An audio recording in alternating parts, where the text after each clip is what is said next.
2 centuries ago, in the rolling hills of southern Africa, a small clan began to rise. From scattered villages and cattle herders emerged one of the most disciplined and feared military societies in African history. This was the story of the Zulu Kingdom. In the early 1800s, the region we now know as South Africa was home to many small Nguni-speaking communities. These groups lived by farming, cattle herding, and local trade. Leadership was based on clan loyalty, and conflicts were usually small and limited. But everything changed with the rise of one man. His name was Shaka Zulu. Born around 1787, Shaka was the son of a Zulu chief. His early life was marked by rejection and hardship. As a young man, he joined the army of a powerful regional leader named Dingiswayo. There, Shaka learned discipline, strategy, and the importance of military organization. When his father died, Shaka claimed leadership of the small Zulu clan. At the time, the Zulu were not powerful. They were one of many minor groups in the region. Shaka changed everything. He restructured the army completely. Instead of long throwing spears, he introduced a short stabbing spear called the Ikilwa, designed for close combat. Warriors carried large shields and were trained to fight face-to-face with discipline and unity. He also introduced a new military formation known as the Horns of the Buffalo. In this strategy, the main force engaged the enemy at the center, while 2 flanking groups surrounded them from the sides. It was simple, organized, and devastatingly effective. Young men were grouped into age-based regiments called amabutho. They lived together, trained together, and developed deep loyalty to the king. Under Shaka's leadership, the Zulu transformed from a small clan into a powerful military state.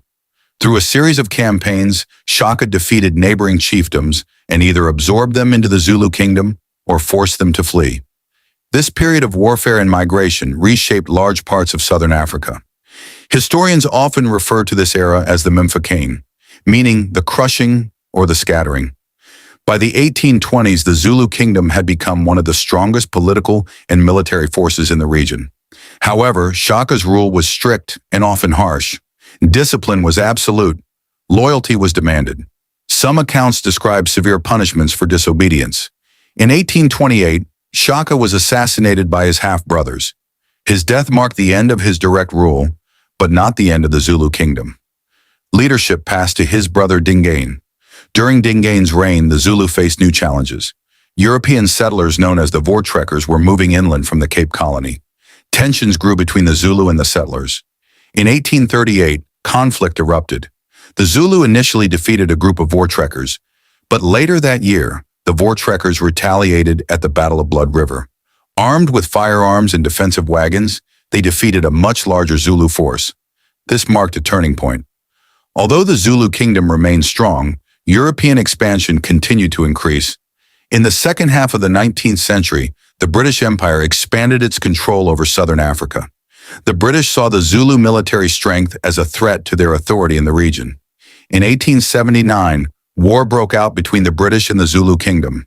This conflict became known as the Anglo-Zulu War. At the Battle of Isandlwana, Zulu warriors achieved one of the most stunning victories against a modern European army.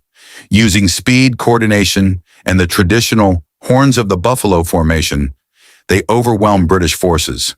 It was a shocking defeat for the British Empire. However, the British responded with reinforcements, advanced weaponry, and sustained campaigns. Later battles shifted the balance of power. By the end of 1879, the Zulu capital had fallen, and the kingdom was divided into smaller territories under British control. The independent Zulu Kingdom had effectively ended, but its legacy did not disappear.